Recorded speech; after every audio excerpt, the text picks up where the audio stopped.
donc parti, un coup d'envoi de cette dernière table ronde de la journée ici à l'Adidas Arena pour Sport Définition, je vous le rappelle, événement organisé par BPI France. On parle dans cette dernière table ronde de sport, de start-up, de tech, mais aussi de culture. On va parler aussi des grands événements. Sport, Tech and Touch, c'est l'intitulé exact de cette table ronde. Et pour en parler, 5 intervenants, je les comptais, ils sont nombreux pour cette dernière séquence. Magali Tesnas du Moncel, pour commencer, vous êtes directrice générale de Sportsora. Sportsora, c'est le groupement des acteurs du sport en France, c'est ça ? Oui, en fait, Sportsora est l'organisation qui regroupe les acteurs de l'économie du sport. Donc nous regroupons à peu près 290 entités membres, des grandes marques partenaires, détenteurs de droits sportifs, des médias, des enceintes et arénas, etc. Donc nous fédérons cet écosystème. À vos côtés, Laurine Chaise, Startup Manager au PAC qui est situé à Lyon. Vous pouvez nous présenter ce lieu, Laurine ? Oui, bien sûr. Bonjour à tous. Donc, le PAC, effectivement, nous sommes un accélérateur de start-up dédié à la filière sport. Nous avons été créés en 2021. Derrière le PAC se cachent 3 acteurs. Le premier, le Loup Rugby, donc club mythique de rugby évoluant en top 14. Le groupe GL Events et le Village Baïséa, donc le premier réseau d'open innovation en France, porté par le Crédit Agricole. Et notre vocation, notre raison d'être, c'est d'accompagner effectivement donc, les jeunes pousses de la filière sport dans leurs enjeux d'accélération et de croissance. Merci Laurine. On repart tout à gauche avec Jacques Darigo. Vous êtes le président de la Sportec et cofondateur aussi d'une start-up qui s'appelle Footbar. C'est ça exactement. Bonjour à tous. Donc la Sportec, pour commencer, c'est un collectif de 150 start-up qui sont soit innovantes, soit impact dans l'univers du sport. C'est un collectif qui a signé une convention avec le ministère des Sports l'année dernière et qui a le vent en poupe. Je salue tous les membres de la Sportec qui sont là aujourd'hui. Et Footbar, c'est une start-up qui en fait des objets connectés pour les footballeurs qu'on met autour du mollet avec une intelligence artificielle qui permet de comprendre tout ce qui se passe en termes de déplacement physique et de mouvement technique. Donc c'est un peu le Strava du football. Elle existe depuis quand cette entreprise, Jacques ? Ça a été créé il y a 10 ans, donc c'est une vieille start-up qui est maintenant distribuée dans plus de 120 pays et qui franchit chaque année des nouveaux caps avec chaque année de nouvelles innovations parce que l'IA il y a 10 ans c'était nouveau. Aujourd'hui, on en parle un peu plus, donc ça tombe bien. Cédric Messina, maintenant un autre entrepreneur. Vous êtes le fondateur de MyCoach. Bonjour, oui, donc MyCoach qui est encore plus vieux, parce que moi je suis dans l'époque des dinosaures de la Sportec, c'était 2012, avec les premiers, il n'y avait pas de JO, il n'y avait pas de... C'était à peine la nomination de l'Euro 2016. Donc MyCoach qui a eu plusieurs vies, qui donne aujourd'hui en fait deux structures différentes. Une qui est dédiée à la digitalisation des fédérations et des institutions, qui s'appelle MyCoach Sport. Et une qui est MyCoach Pro, qui est plus sur la partie ERP, comme on dit, logiciel, et qui accompagne les structures professionnelles où on équipe 80% des clubs de Ligue 1, Ligue 2, au football notamment. Et c'est une entreprise qui a vu le jour loin de Paris, c'était sur la Côte d'Azur. Ouais, je sais, ça peut se deviner à l'accent. J'espère pas parce que c'est un délit faciès, mais oui, à Nice, dans l'Alliance Riviera. Alors là, si vous mettez une pièce sur le développement Paris-Province, je crois que les 36 minutes seront pas assez pour qu'on l'aborde parce que oui, c'est 10 ans de déplacement, 10 ans de vie à l'extérieur de sa famille, etc. Et oui, il y a un sujet, clairement. C'est pour ça que je vous ai lancé là-dessus. Merci. Et le dernier intervenant, Pierre Moreau. Alors, je ne vais pas me tromper sur votre poste exact, Pierre. Consultant exécutif en mission chez LVMH à l'occasion des Jeux Olympiques et Paralympiques de Paris 2024. Et vous animez aussi un podcast sur le sport business qui s'appelle Dream Team. Quel est votre rôle, Pierre, pour le présenter, votre métier ? En fait, LVMH a investi les Jeux Olympiques pour la première fois de son histoire avec l'intention d'être le partenaire créatif de ces Jeux. Partenaire créatif, ça consiste à livrer au monde à travers les jeux toute la beauté de ce groupe qui s'ancre sur des savoir-faire, qui s'ancre sur des territoires et qui, à travers les jeux, et vous le verrez, vous l'avez déjà vu peut-être avec les designs des médailles parchemées, les tenues par Berluti ou les malles par Louis Vuitton, mais on va livrer un certain nombre de choses aux jeux qui vont, je l'espère, rendre ces jeux encore plus beaux. Merci Pierre, et je vous précise, puisqu'on est au début de cette table ronde, que celles-ci, comme toutes celles de la journée, ont été construites en partenariat avec HEC Paris et le cabinet EY. Pierre, tiens, on reste avec vous simplement pour définir ce fameux terme touch qui est dans l'intitulé de la conférence et que tout le monde ne connaît peut-être pas. À quoi ça fait référence ? Alors, je ne sais pas si vous vous rappelez de la French Touch à l'époque, de tous ces DJ qui s'internationalisait et qui avait des succès incroyables à l'étranger. On est en train de se dire que finalement, il y a peut-être une touch aussi française en matière de tech et puis peut-être aussi en matière de sport en mettant des ingrédients purement français. On n'est pas des petits Gaulois, mais la créativité, j'en parlais tout à l'heure, l'ancrage territorial, la gastronomie, des savoir-faire qu'on conserve aussi en France. Ça, c'est peut-être un peu toute la boîte à outils qu'on peut mettre dans la touch. Et l'idée, c'est d'essayer de voir comment on peut, dans cette équation du sport, réintégrer ces éléments de la French Touch. Magali, je reviens vers vous. On l'a dit, vous êtes la directrice générale de Sportsora. Comment vous les voyez, ces industries culturelles et je cherche le terme exact pour ne pas dire de bêtises, industrie culturelle et créative. Comment on peut faire le lien avec le monde du sport? En fait, si vous voulez, de base, le sport, il faut voir ça comme à la fois c'est un levier, un outil qui est extrêmement transverse. C'est ce qui fait d'ailleurs souvent à la fois la force et la puissance du sport dans notre société, mais aussi le fait qu'il soit peut-être pas considéré à sa juste valeur, parce qu'en fait, il est partout, mais peut-être pas suffisamment identifié comme un objet à part entière, comme un secteur économique à part entière. Donc le sport, il est extrêmement transverse dans la société. Et le sport, pour nous, on a vraiment une ambition d'en faire finalement le 7e pilier de cette French Touch, parce que c'est un levier aussi très très puissant pour mettre en avant toutes ces ICC dont on parle, ces industries créatives et culturelles, parce que quand on organise des grands événements sportifs, on fait appel effectivement à des chefs, à la cuisine, au savoir-faire français, on attire des touristes et on a un pays qui est extrêmement doté en matière de tourisme. Voilà. Donc le sport en fait peut être un moyen d'attirer en fait aussi sur toutes ces industries créatives et culturelles. Voilà le lien qu'on peut faire, mais je pense qu'on va y revenir ensuite. Jacques, je me tourne à présent vers vous. On l'a dit, président de la Sportec. Vous parlez, vous, Jacques, d'innovation responsable et inclusive. C'est un nouveau terme dans la tech? Ouais, tout à fait. C'est-à-dire que quand on entend le terme Sportec, on pense souvent à digital, à numérique. Et on s'est rendu compte que c'était presque un peu trop exclusif. Donc on a redéfini le positionnement de la Sportec autour de deux termes qui sont innovation et impact. Et pareil, quand on parle d'impact, c'est bien d'être précis. On peut parler d'impact environnemental. Je pense à Stadium Go, qui est dans l'espace innovation, qui fait du covoiturage pour aller voir les matchs dans les stades. Je pense à What's Good, qui est une boîte du collectif qui permet de dégager des watts quand on fait du vélo d'appartement et donc de faire attention à l'énergie qu'on dépense. Et c'est aussi l'impact sociétal, c'est aussi l'inclusion.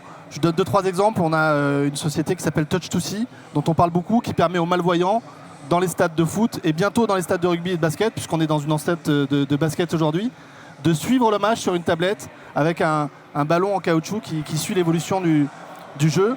Et donc forcément, on vit une expérience qui est complètement différente pour des personnes malvoyantes. Donc c'est pas uniquement évidemment il y a énormément de sujets de transition numérique, d'intelligence artificielle, de deep tech, mais il y a aussi des sujets d'impact. On est partenaire avec une association qui s'appelle Mensano Incorporated, c'est MCES, pardon.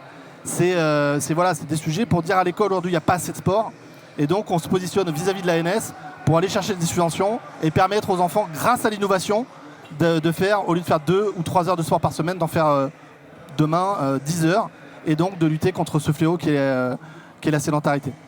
Est-ce que vous rencontrez, vous, Jacques, à travers la Sportec, des entrepreneurs, des secteurs d'activité, mais loin du sport? Est-ce qu'il y a des échanges qui sont organisés, des bonnes pratiques peut-être à apprendre ailleurs? Oui, on est encore petit, hein, on a 5 ans d'existence, on a 150 sociétés, on pèse 2 à 3% du PIB selon les calculs. Quand on regarde le poids des JO sur l'économie française, il y a énormément de dépenses, je dirais, collatérales qui sont liées à cet événement sportif.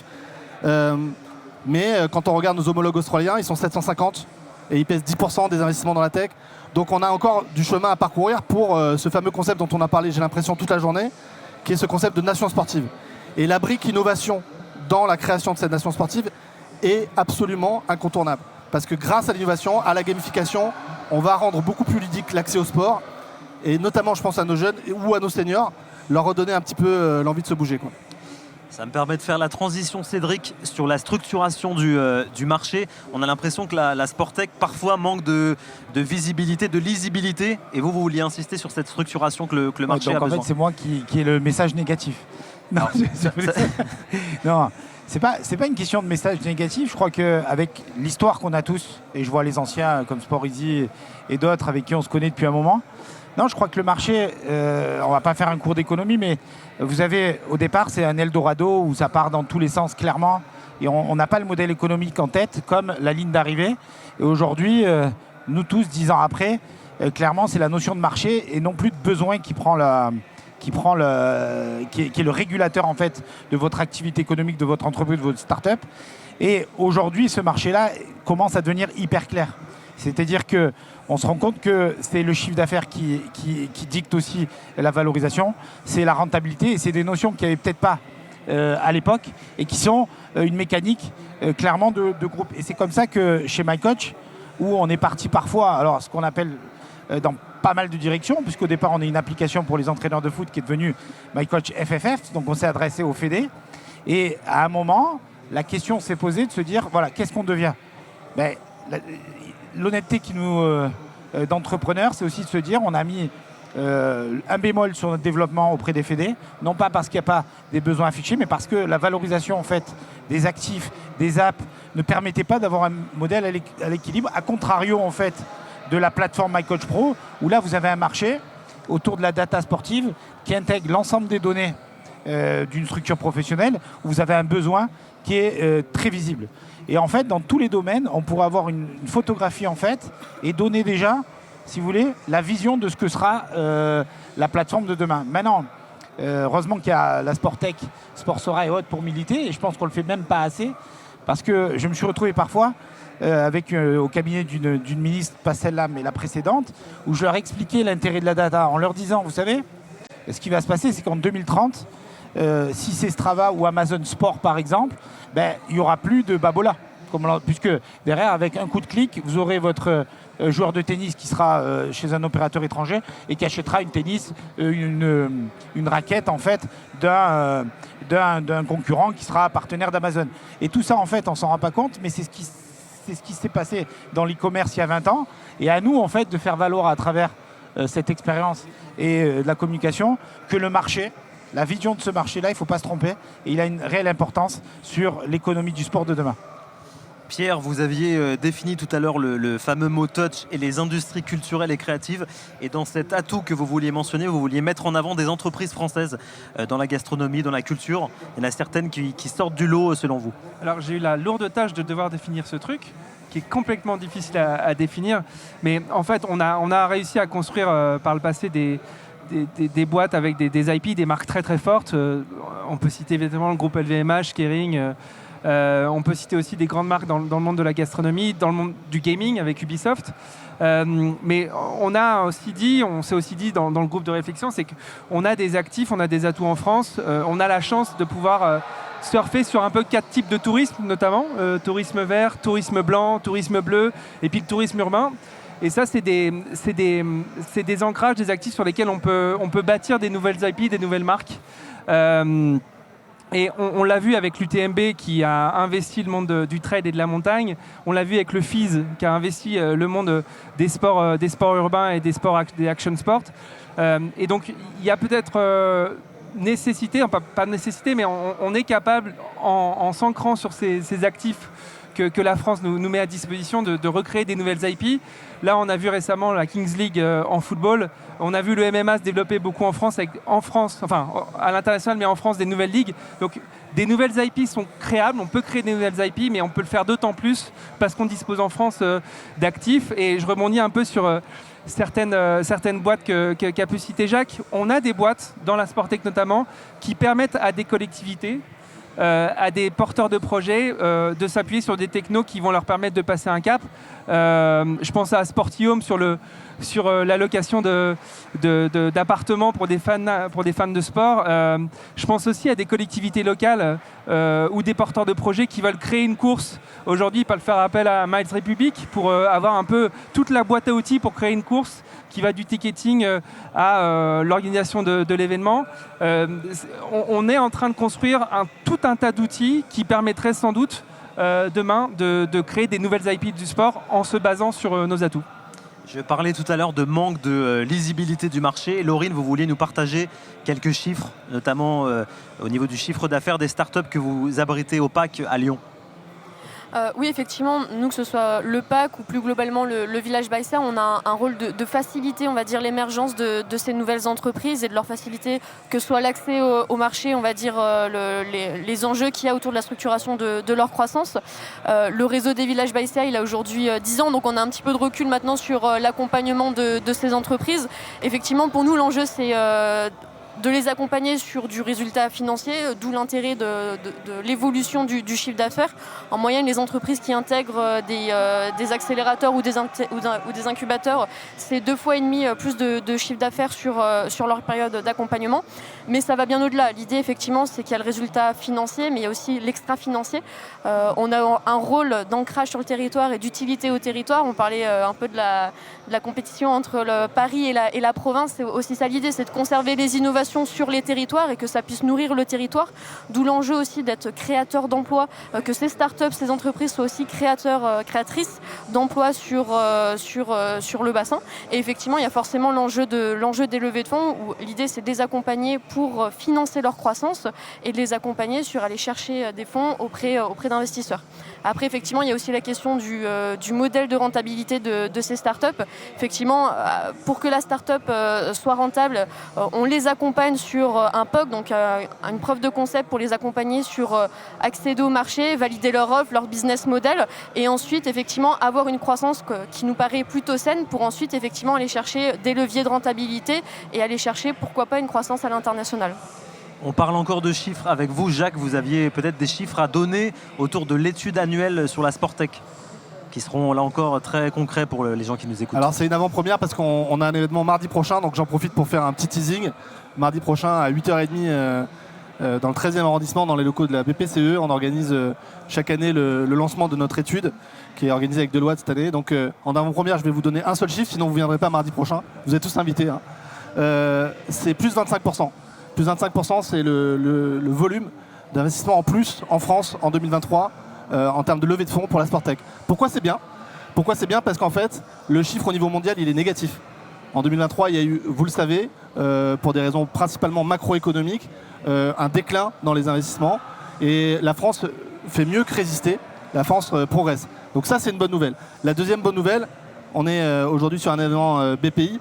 Il faut reconnaître que c'est la première fois qu'il y a un événement de cette ampleur autour du sport et c'est vraiment fantastique.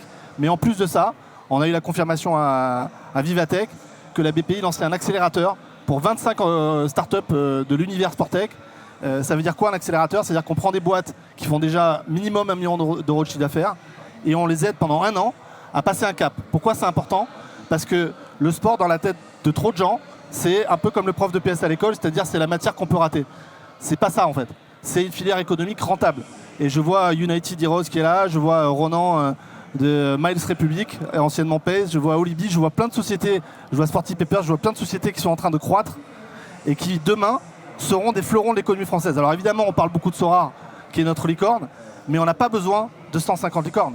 Par contre, on a besoin de boîtes qui dépassent les 5, les 10, les 50 millions d'euros de chiffre d'affaires, qui effectivement, comme l'a dit Cédric tout à l'heure, sont rentables.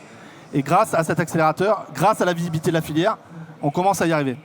Magali, chez Sportsora, vous parlez très souvent de sponsoring. Vous avez parmi vos membres des entreprises qui font du sponsoring très régulièrement. Et vous voyez, vous, un lien entre le sport et ces fameuses ICC dont on a parlé tout à l'heure. Il y a des opportunités, il y a des choses qui se font déjà.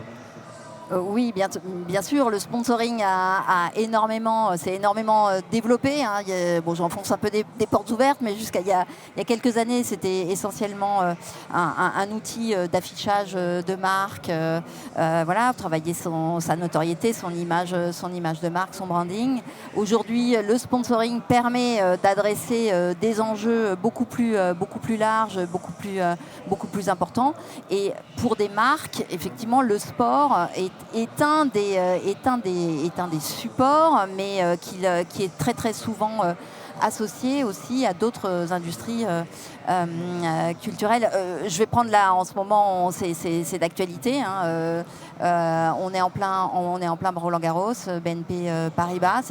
Ils ont fêté 50 ans de soutien au tennis français et dans le monde. Et c'est aussi un acteur qui est extrêmement présent dans le secteur du cinéma. Le cinéma, par exemple, c'est effectivement une industrie qui peut s'appuyer sur le sport. On a d'autres types de médias. Récemment, nous, on recevait Netflix. Quand vous voyez tout ce que ces plateformes ont développé, parce qu'il y a des contenus, c'est énorme. C'est-à-dire que jusqu'à présent, ou jusqu'à il y a quelques temps, on était essentiellement sur le live. On voit bien que ce qui intéresse aujourd'hui, maintenant, c'est tout ce qui est autour du sport, les coulisses.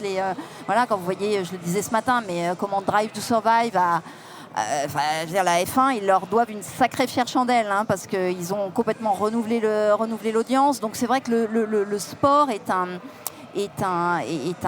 contenu qui est en plus extrêmement médiatisé. Donc ça, pour des marques, c'est extrêmement intéressant, et qu'ils peuvent combiner avec d'autres industries. Voilà. Et je reviendrai un peu sur cette French Touch, parce que, alors Pierre, tu as parlé des nouveaux IP, mais on a aussi, et ça, il faut quand même toujours se le redire, parce qu'on a tendance à l'oublier et à trouver qu'on n'est pas assez bon versus les Américains, etc.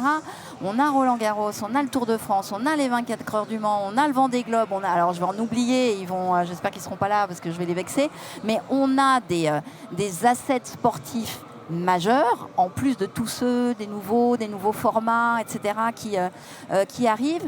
Et c'est ça aussi la French Sport Touch, c'est que voilà, tout ça se fait avec un ADN français, et qui nous est envié, et qu'il faut en être fier, et que ça, c'est vraiment un asset énorme. Et alors, si tu le permets, je suis désolée, je vais faire un truc complètement... je dévie complètement du sujet. Mais j'ai ma voisine, parce que quand elle s'est présentée, elle ne l'a pas dit.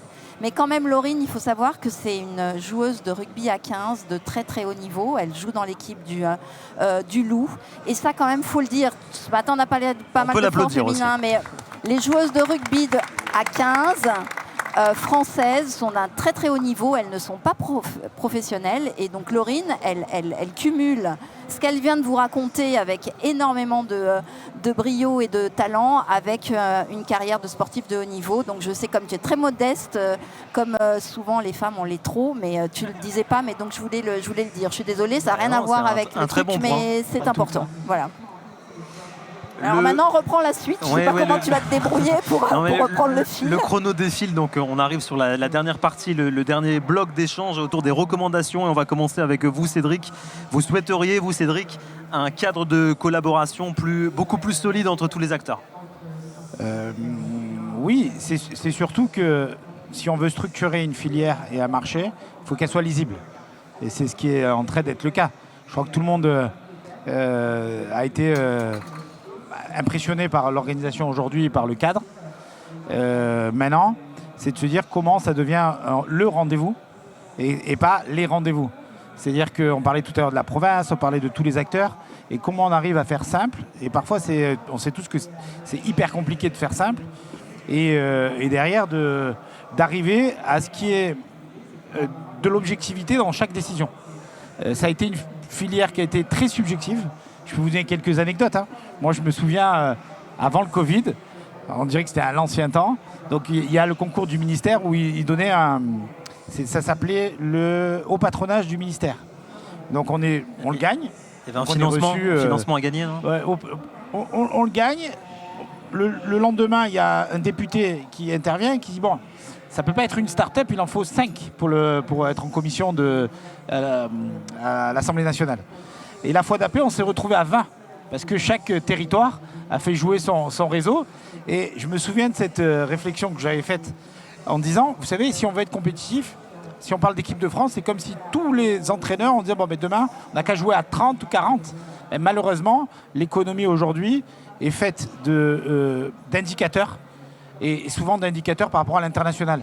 Là où c'est hyper positif, mais il faut se dire aussi que là où MyCoach a levé 10 millions et Footbar pareil, ben nos concurrents par exemple, moi je sais que mes concurrents qui sont Opta, Stade, Perform sont tous à 100 millions. Donc c'est comme si demain on disait à l'époque à Brest de gagner la Ligue des Champions. Bon, ben, quand on vous parle de Brest qui gagne la Ligue des Champions, tout le monde se rend compte et rigole. Ben, nous, c'est un peu la même chose. Quand on nous prend, on nous met en scène et on nous demande en fait d'être à la hauteur d'un marché alors qu'on est 20 ingénieurs dans l'Allianz Riviera et que moi, mes concurrents sont 200 dans la Silicon Valley, même si on gagne un peu sur les salaires et sur l'ingénierie, on a une capacité, c'est qu'on a un cursus scolaire qui est bien meilleur, je pense, en termes d'ingénierie. Mais pour conserver un ingénieur aujourd'hui, c'est aussi compliqué de garder Mbappé au PSG. C'est-à-dire qu'on se rend compte que si on rend clair les choses, l'écosystème nous demande de créer des modèles économiques. En même temps, on ne partage pas la notion de responsabilité parce que quand vous faites une appli pour les JO, pour une fédé, ben forcément, on n'a pas les moyens de l'entraîner. Je parlais tout à l'heure avec le directeur de Amazon Service, WS. Et je vais expliquer, mais nous, le schéma qu'on a souvent dans un club, le marché est tellement pas mature qu'on nous demande de vendre un produit qui soit bien utilisé, qui soit bien pris en main, qui soit mis en lumière et qu'en plus qu'on ne paye pas. Donc c'est des équations qu'on a à faire tous les jours. Et quand on a la chance, parce qu'on commence à voir nous, un marché mature qui répond, ben, en plus, le cri du cœur qu'on peut tous avoir, c'est d'être protégé. Je me souviens d'une discussion, parce qu'on est là entre nous et on parle d'anecdotes. J'ai la directrice générale de la Fédé qui m'appelle à un moment, qui me dit « Bon écoute, tu as le capitaine de l'équipe de France qui est dans ton capital et qui est ami, on le sait, qui est Hugo Loris, qui est associé avec nous depuis le départ. Il y a un appel d'offres qui sort à la Fédé pour équiper tous les pôles. Est-ce que je sais que ça a fait jaser... J'ai dit, mais attendez, moi j'ai rien demandé, on va postuler et je préfère d'ailleurs qu'il y ait un appel d'offres pour rendre les choses claires. Non, essaye de ne pas communiquer sur les réseaux, de toi pas venir et que ça soit ta directrice générale pour pas... Bon, c'est ce qu'on a fait, on a gagné. Mais la question que je lui ai dit après, vous imaginez-vous en Italie que la Fédé italienne appelle le seul prestataire italien en lui disant, écoute, tu as tous les Français, les Belges qui sont en train de nous dire, comme vous êtes associés avec Ancelotti, bon, essayez de ne pas communiquer. Non, les Italiens, ils auraient pris italien de suite. Et ça commence à naître, cette histoire de souveraineté, mais il ne faut pas que ça soit un rêve pieux. Il faut que ça soit demain, grâce à l'action de la Sportec, du ministère et de vous, il faut que ça soit un élan général, parce que derrière, on parle de création d'emplois, de chiffre d'affaires et du monde du financement de demain. Je me souviens quand on discutait ensemble, quand le tremplin a été créé, il y avait marqué Nike, il y avait EY, je sais pas si, et on s'était dit, et si en 2024, c'était Sport Easy, MyCoach, etc. Ce qui n'est pas le cas. C'est-à-dire que demain, ce qu'on aimerait, c'est qu'à Sportsora, ceux qui financent les clubs de foot, que ce ne soit pas des fonds anglo-saxons, mais que ce soit l'un d'entre nous, parce qu'on est tous unis, et que l'un d'entre nous rachète des clubs de Ligue 1, et ainsi de suite, et qu'on soit comme Spotify a racheté ou investi dans le Barça, que ce soit un de nous. Et là, on aura gagné. Laurine, on continue les recommandations. Vous êtes au contact quotidiennement de start-up et vous souhaiteriez plus de clarification sur les modèles économiques de chacun. Oui, effectivement, l'idée, au-delà du modèle économique, c'est surtout les collaborations entre les startups et les grands groupes. Aujourd'hui, il y a beaucoup de startups qui souhaitent collaborer avec des grands groupes dans le cadre de leur développement et c'est super. Effectivement, ça donne aussi une carte de visite à l'international. Néanmoins, aujourd'hui, effectivement, il faut clarifier un petit peu ce modèle et accompagner la relation entre les startups et les grands groupes parce que ils n'ont pas du tout la même identité, la même genèse et du coup la même structuration. Et on se retrouve des fois, effectivement, avec on va dire, quelques différences en termes de fonctionnement. Une agilité d'une start-up versus l'inertie d'un grand groupe. Forcément, les enjeux ne sont pas du tout les mêmes. Les start-up sont souvent confrontées à des schémas décisionnels un peu plus longs que prévu, qu'ils n'ont pas forcément intégrés dans leur roadmap ou dans leur pipe. Et finalement, ça vient un petit peu tout bouleverser et ça peut mettre en péril une petite entreprise qui, elle, compte vraiment sur ses débouchés commerciaux pour pouvoir avancer, se structurer, croître, etc. Alors que pour la grande entreprise, c'est finalement juste le process standard. Donc effectivement, il y a vraiment ce rôle d'accompagner ces relations pour fluidifier les échanges, fluidifier la relation commerciale, le partenariat ou autre, et que finalement on puisse effectivement travailler dans un cercle vertueux. Après, effectivement, il y a aussi tout l'enjeu opérationnel, parce qu'une petite entreprise, une start-up peut travaille plus, ça veut dire avec les moyens qu'elle a, alors que voilà, une grosse entreprise va mettre plus de moyens et injecter des budgets supplémentaires. Pour autant, voilà, c'est une super opportunité tant pour les petites entreprises, les startups, les jeunes pousses, pour leur développement et leur structuration, et c'est aussi une opportunité pour les grands groupes de sourcer l'innovation et de capter l'innovation pour des relais de croissance et des enjeux business futurs. Parmi vos recommandations, Jacques, vous parlez de faire émerger des espèces d'ambassadeurs, de champions de la filière Sportech. Ça n'existe pas encore aujourd'hui ? Ouais, ça existe un petit peu. Encore une fois, on a par segment d'activité pas mal de champions. On prend un exemple dans l'expérience des fans. On a Cyril qui est là aujourd'hui de Art Fan Zone, pardon. Et ça permet en fait en réalité augmentée de vivre des expériences comme si on était sur un terrain de basket alors qu'on est en plein cœur de la ville. Et en fait, grâce à toute cette nouvelle technologie de réalité virtuelle, de réalité augmentée, on a la possibilité de créer de la gamification dans l'expérience des fans notamment. Donc il y a tout ce segment-là où il y a une vraie filière qui est en pleine explosion, mais on a aussi le développement de la pratique amateur et le développement de la pratique professionnelle. Dans le développement de la pratique professionnelle, je vais prendre un exemple d'une société qu'on a intégrée il n'y a pas très longtemps qui s'appelle Kinvent, qui fait du matériel notamment utilisé par les kinés pour tout ce qui est récupération, tout ce qui est prévention de la blessure. Il y a Vogo qui fait ça à Montpellier sur tout ce qui est commotion cérébrale, avec notamment l'arbitrage vidéo et l'analyse grâce à des intelligences artificielles de la dureté des contacts et des commotions pour savoir, je pense que Laurine connaît par cœur le sujet en tant que joueuse professionnelle, pour savoir si on peut retourner jouer. Ça, il y a 10 ans, ça n'existait pas. Même il y a 5 ans, ça n'existait pas. Et pourquoi c'est bien ? Parce que non seulement on protège nos athlètes, mais on protège aussi nos jeunes, puisqu'on est en train de réfléchir à de nouvelles technologies pour que le sport, notamment les sports un peu de combat, soit moins violent et qu'on puisse durer plus longtemps dans sa carrière. Et puis il y a une autre tendance qui se dégage qui est très importante, c'est qu'à la différence de tous les autres secteurs d'activité, on a 24% des investissements de la Sportech qui sont portés par des athlètes. Et pourquoi c'est important ? Parce qu'on ne dit pas dans la FinTech qu'il y a 30% d'investissements qui sont faits par des banquiers. On s'en fout complètement. Ça n'a aucun intérêt. J'ai rien contre la FinTech, mais c'est juste pour donner un exemple de... Alors que nous, on a des athlètes qui nous inspirent. On était avec l'ancienne championne olympique de boxe tout à l'heure, Sarah. C'est des athlètes qui nous font nous réveiller à 4h du matin quand les JO ne sont pas à Paris et qu'il faut se réveiller un peu plus tôt pour voir Florent Manodou ou sa sœur Laure gagner des médailles. Et donc ces gens-là, ils viennent dans l'univers de la Sportech, ils mettent de leurs économies, plutôt que de s'acheter une 3e voiture de luxe ou un 5e appartement pour faire un placement immobilier. Ils comprennent que la construction de la société de demain, ça passe par l'innovation dans le sport ou l'impact. Voilà, donc j'ai vu Benjamin Kaiser tout à l'heure, qui a monté, ancien rugbyman, qui a monté Teampact, qui investit avec Nicolas Karabatic, Malia Metella et plein d'anciens sportifs dans les sociétés impact, pas que sport. Et voilà, donc pour moi c'est un énorme, je pense, élan d'optimisme de voir que on a des sources de financement nouvelles, on a des fonds spécifiques Sportech qui se créent de plus en plus. On a Blaise Matuidi qui a monté le fonds Origine avec des gens qui viennent de cet univers-là. Et donc évidemment d'avoir non seulement leur image, mais aussi la dimension philanthropique, parce que c'est souvent des athlètes qui veulent redonner un petit peu de ce qu'ils ont vécu, de ce qu'ils ont gagné. Raphaël Varane, il dit, moi, quand j'étais petit, je ne pouvais pas me payer un stage à 800 € par semaine. Et donc j'ai voulu créer des stages gratuits pour les enfants. Voilà, donc l'investissement qu'il a fait chez Footbar, par exemple, en tant qu'actionnaire, c'est aussi un financement participatif pour aider les stages Varane. Et ça, c'est très intéressant parce qu'on sort de l'image des sportifs, parfois, pas tous les plus intelligents. C'est le contraire. Ils sont conscients que pour leur après-carrière, on peut être autre chose que coach ou animateur télé, et on peut faire des métiers et des carrières dans les startups de la Sportech. Merci Jacques. Pierre, on va continuer avec vous. 2 questions pour le prix d'une, c'est cadeau parce qu'il reste 6 minutes au chrono. Parmi vos recommandations, vous parliez notamment d'organiser des événements pour dynamiser un peu la filière. Ça faisait partie des pistes que vous envisagiez.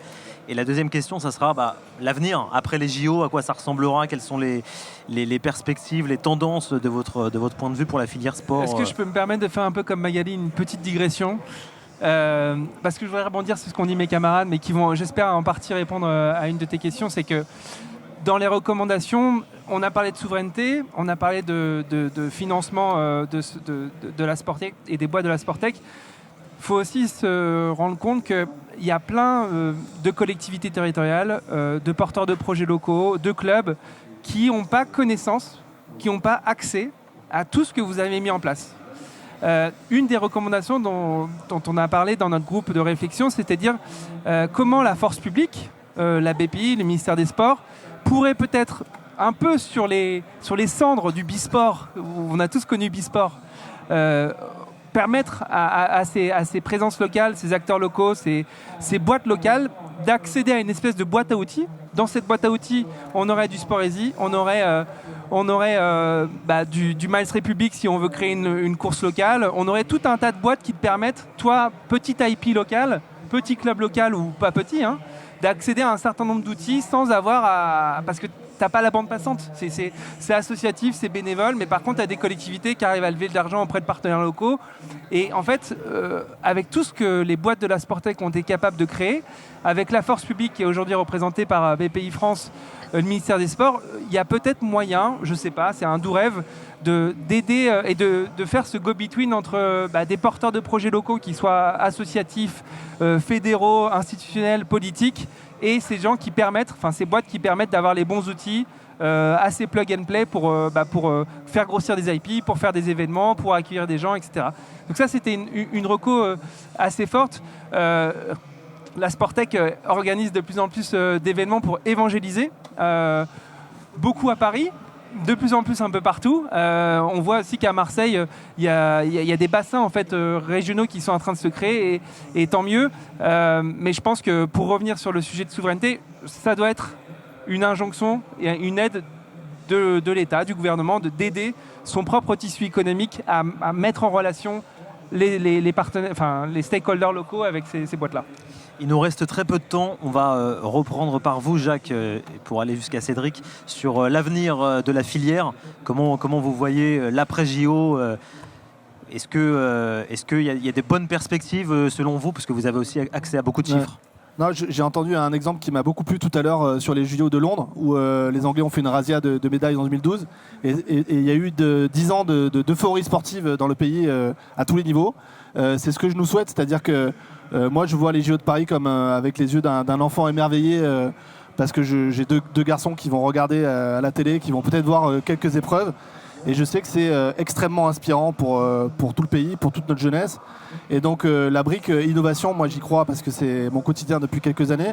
Mais c'est surtout parce que je constate qu'il n'y a pas de fatalité. C'est-à-dire que oui, les adolescents passent 6 heures par jour sur les écrans, mais on peut les sortir de ça, on peut les sortir du canapé, on peut ne pas rester à la 119e place sur 146 dans le classement de la pratique sportive des adolescents. On peut changer les mentalités à condition que l'écosystème se réveille et que le sport, et notamment l'innovation et l'impact au travers du sport, soit au cœur de tous les débats sociétaux, parce que c'est un enjeu majeur pour l'avenir de notre société.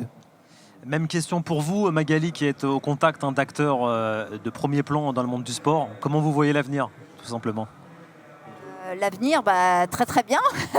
Très très bien l'avenir. Je pense qu'on a des gros efforts à faire en matière de connexion, effectivement connecter les acteurs entre eux et au-delà de évidemment la Sportec, mais aussi des acteurs, parce que c'est quand même le secteur du sport, il y a une hétérogénéité et une diversité des acteurs qui est assez phénoménale entre des fédérations, du secteur privé. Voilà. Donc il y a un vrai enjeu effectivement de connexion, on en a parlé, et un deuxième enjeu d'organisation et de clarification en fait. C'est ce que tu disais un peu, en fait tout le monde fait un peu tout, mais du coup je pense qu'on perd beaucoup d'énergie en faisant ensemble, et c'est pour ça en cela que cet événement est est assez exemplaire, on ira certainement plus loin. On a cet élan extraordinaire qui nous est donné par les jeux. Je le disais ce matin, il faut pas... C'est pas à eux de créer la legacy, c'est à nous de prendre notre part, c'est à nous, chacun d'entre nous, à notre niveau, de vraiment booster ce secteur-là, d'aller investir effectivement dans les nouvelles technologies, dans tout un tas d'opportunités qui s'offrent à nous, de voir tout un tas de choses plutôt comme des opportunités, non pas comme des contraintes. Donc j'espère qu'on sera capable de le faire tous ensemble, mais c'est maintenant, hein, parce que les jeux... c'est presque fini. Donc voilà. Même question pour vous, Laurine, très rapidement, mais c'est intéressant d'avoir votre réponse puisque vous avez un pied dans le monde du sport de haut niveau et un pied dans le monde de l'entreprise. Quelle perspective vous voyez pour la filière globalement à l'avenir ? On va dire des perspectives plutôt positives quand même. Je pense que la force du sport, c'est quand c'est un socle transversal. On peut brancher le sport à la santé, on peut brancher le sport à l'éducation, on peut brancher le sport à la mobilité, etc. etc. Et ça, c'est la vraie force, je pense, de notre secteur. C'est que, ok, on peut parler de sport professionnel, sport haut niveau, mais c'est qu'une infime partie de la filière. Et aujourd'hui, le sport, ça peut concerner tout le monde. Et comme le disaient Magali et Jacques, effectivement, demain, on accueille les JO, qui est un événement extraordinaire avec une visibilité internationale. Donc, on peut faire briller effectivement le sport de haut niveau, etc. Mais c'est toute la filière qu'on doit faire briller. Et effectivement, le deuxième enjeu, et là je presse un peu plus pour ma paroisse, mais effectivement autour du sport et autour du sport de haut niveau, on a des gros enjeux, notamment sur le sport féminin, où Michel Kang le disait très bien tout à l'heure, sur des enjeux de professionnalisation, d'investissement, etc. De créer aussi un modèle qui est propre au sport féminin. Et ça se fait maintenant, c'est sur les années qui sont là et qui vont être à venir, que ce soit pour le rugby, le foot, etc. On a une vraie dynamique à créer. Je pense qu'une dynamique qui soit différente des garçons, parce qu'on a d'autres arguments et l'idée effectivement c'est de créer notre propre économie. Donc on a aussi d'autres messages à faire passer, donc c'est maintenant. Merci Laurine. Cédric, vraiment un petit mot pour conclure. Moi, à chaque fois je prends le contre-pied. Non, je crois que la filière elle va se bâtir avec une vision commune et pas forcément à chaque fois... je vais vous le dire, hein, c'est pas l'âne trop, c'est pas la vraie vie. Hein. Pourtant, on le fait regarder à tous nos enfants. Je parlais la semaine dernière, nous on a organisé dans un collège sur la dépendance aux écrans et on a eu cette chance face à des collégiens avec Raphaël Varane et Adil Rami. Donc ils ont il faut pas toucher les écrans. Bon, vous imaginez la scène. Et il y a un gamin qui s'est levé qui leur dit « Ouais Adil, oui, sors ton écran, toi tu l'utilises combien de temps ?» Et donc il s'est retrouvé effectivement mis à mal. Il a dit non, regarde sur l'écran, etc. Et il s'est justifié en disant ouais, moi je travaille et tout. Il dit non, mais nous aussi on a le droit d'avoir Instagram. Et en fait, ce que j'explique, c'est que souvent, on peut avoir toutes les règles de bonne conduite de la filière, mais tant qu'on se voilera la face sur certains et qu'on n'abordera pas et qu'on n'aura pas un combat commun tous ensemble, ça sera compliqué. Mais j'y crois parce que déjà, on a les conditions favorables pour le faire. Ouais, merci à tous les 5. On en restera là pour cette dernière table ronde de la journée à Sport Définition à l'Adidas Arena, à retrouver en replay sur la chaîne YouTube de la BPI France. Et merci à vous d'avoir suivi ces échanges.